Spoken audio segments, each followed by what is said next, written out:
بسم اللہ الرحمن الرحیم۔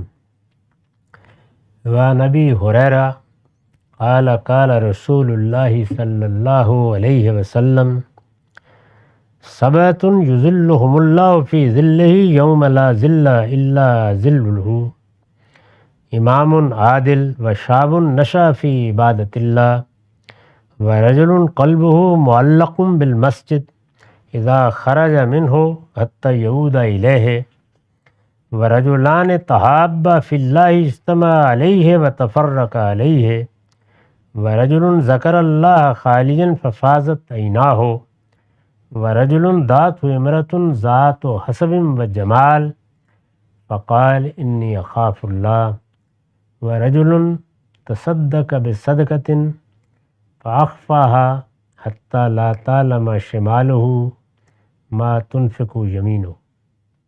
یہ بخاری اور مسلم دونوں کی روایت ہے۔ یہاں اس کا رقم ہے 701۔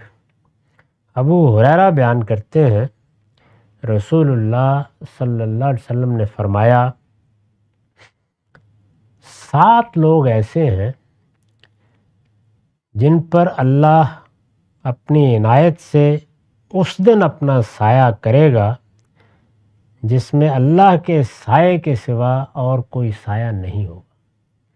یعنی محشر کی تصویر ہے، وہاں اللہ ہی کسی کو سایہ فراہم کرے تو کرے، باقی سب نعمتیں چھن چکی ہوں گی۔ تو ارشاد ہوا کہ اس دن اللہ سایہ فراہم کرے گا۔ یہ ظاہر ہے کہ ایک بڑی خوبصورت تعبیر ہے، یعنی وہاں جہاں نفسی نفسی کا عالم ہوگا، جہاں لوگوں کے لیے ابھی کوئی فیصلہ صادر نہیں ہوا ہوگا، یہاں لوگ امید و بیم کی کیفیت میں ہوں گے، جہاں حقائق واضح ہونے کے لیے انتظار کر رہے ہوں گے، اور پھر جو محشر کی تصویر ہے وہ افراتفری اور وہ آپا دھاپی کی کیفیت ہے جس کو بیان کیا گیا ہے، اس میں اللہ سایہ فراہم کریں گے۔ تو 7 لوگ ہیں۔ فرمایا امام عادل، پہلے وہ حکمران جس سے لوگوں کو عدل کے سوا کچھ نہ ملے، یہی اصلی مطالبہ ہے۔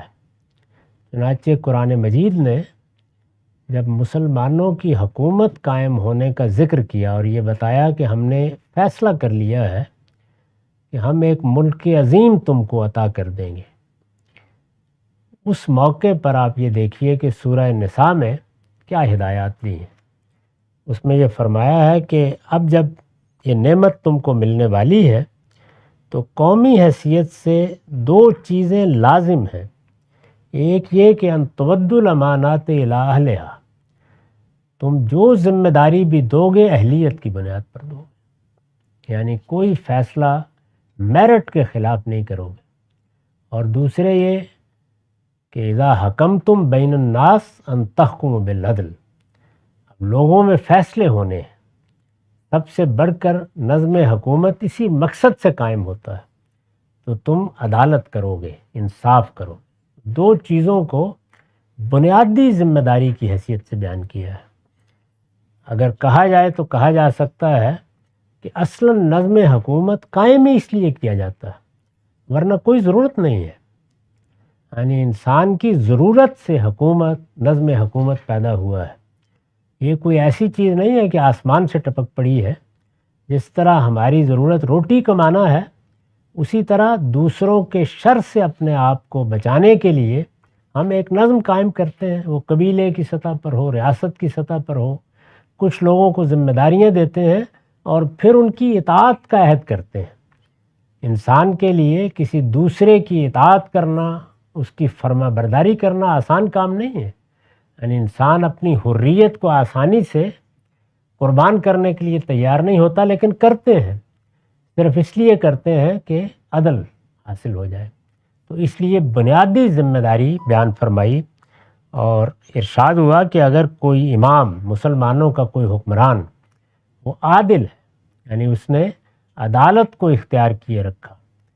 ظاہر ہے کہ انسان یہ سب چیزیں حد وسعی میں کرتا ہے، یعنی اس کی جتنی ہمت تھی، اس کا جتنا علم تھا، اس نے کوئی ظلم نہیں کیا، کوئی ناانصافی نہیں کی، کوئی ناانصافی نہیں ہونے دی۔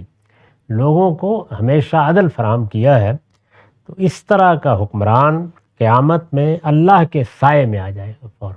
ایک یہ فرمایا، وَشَابٌ نَشَأَ فِي عِبَادَةِ اللَّهِ، اسی طرح وہ نوجوان جس نے جوانی میں ہی اللہ کی عبادت اختیار کر لی، اللہ کی بندگی اختیار کر لی۔ یعنی جوانی کا زمانہ جب انسان کے قوا مضبوط ہوتے ہیں تو وہ انسان کو مائل کرتے ہیں کہ یہ تو ایسا دور نہیں ہے کہ اس میں آدمی مصلی پہ بیٹھ جائے، اس میں سر سجدے میں رگڑتا رہے، دیکھ لیں گے، یہ بھی کر لیں گے۔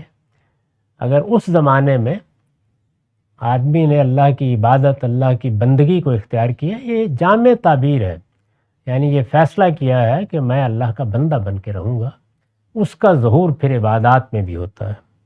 شاب نشأ فی عبادت اللہ، اس نے نشو و نما اسی میں پائی۔ یہ دوسرا۔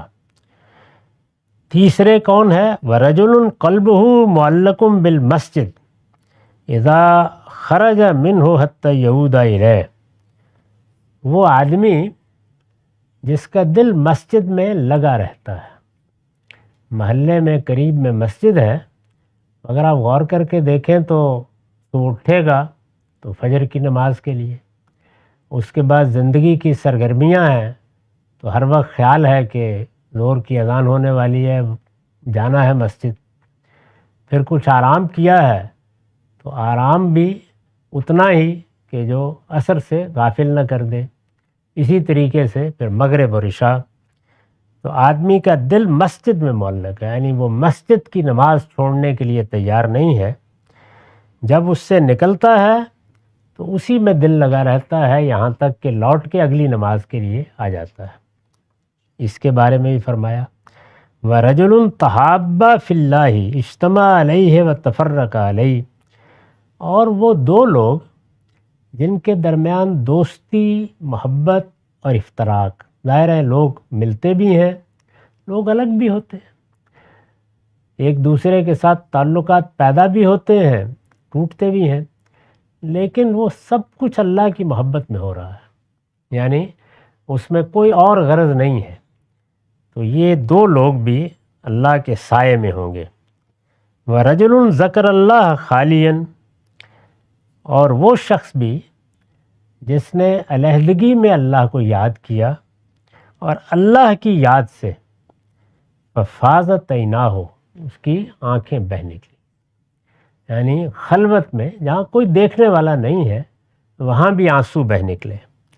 وَرَجُلٌ دَعَتْهُ امْرَأَةٌ ذَاتُ حَسَبٍ وَجَمَالٍ، اور وہ شخص بھی جس کو کسی ایسی عورت نے جس کا حسب نسب بھی غیر معمولی تھا اور جس کو حسن و جمال بھی غیر معمولی ملا تھا، اس کو دعوت دی، ظاہر برائی کی دعوت، فقال انی اخاف اللہ، اور اس کے حسب و جمال کو دیکھنے کے باوجود اس نے کہا بیوی میں خدا سے ڈرتا ہوں، انی اخاف اللہ۔ وَرَجُلٌ تَصَدَّقَ بِصَدَقَةٍ فَأَخَذَهَا فَأَخْفَاهَا حَتَّى لَا تَعْلَمَ شِمَالُهُ مَا تُنْفِقُ يَمِينُهُ، اور ساتواں اور آخری وہ شخص کہ جس نے انفاق کیا، اللہ کی راہ میں کسی کو کچھ دیا اور اس طرح چھپا کر دیا کہ دائیں ہاتھ سے دیا تو بائیں کو معلوم نہیں ہوا۔ تو یہ 7 لوگ ہیں۔ اس میں 2 چیزیں قابل غور ہیں، ایک یہ کہ انسانوں کے درمیان نیکی اور خیر کے معاملے میں بھی بہت سے میدان میں یہ لازم نہیں کہ ہر شخص میں ہر خوبی ہو، کسی میں کوئی غیر معمولی ہوتی ہے، کسی میں کوئی دوسری، تو اس طرح مختلف پہلوؤں کو رسول اللہ نے بیان فرمایا ہے۔ اور یہ بھی کہ دین میں ایک درجہ وہ ہے جس میں آدمی ضروری چیزیں اپناتا ہے، یہاں وہ چیزیں بیان ہوئی ہیں جو انسان کے لیے ہدف ہیں، جمال و کمال ہیں، یعنی وہ اخلاق کے اور خدا کی بندگی کے اعلیٰ مقام تک پہنچے، تو اس کے جو مختلف پہلو ہو سکتے ہیں وہ انسانی طبائع کے لحاظ سے کہ یہ بھی ہو سکتے ہیں، یہ بھی ہو سکتے ہیں، حضور نے ایک ہی موقع پر بیان کر دی ہے۔ ان کو ہر مسلمان کو سامنے رکھنا چاہیے اور اپنا ہدف بنا لینا چاہیے کہ ان میں سے کوئی ایک تو ایسا ہو کہ جس کو ہم بھی اپنی شناخت بنا لیں۔ وآخر دعوانا الحمدللہ رب العالمین۔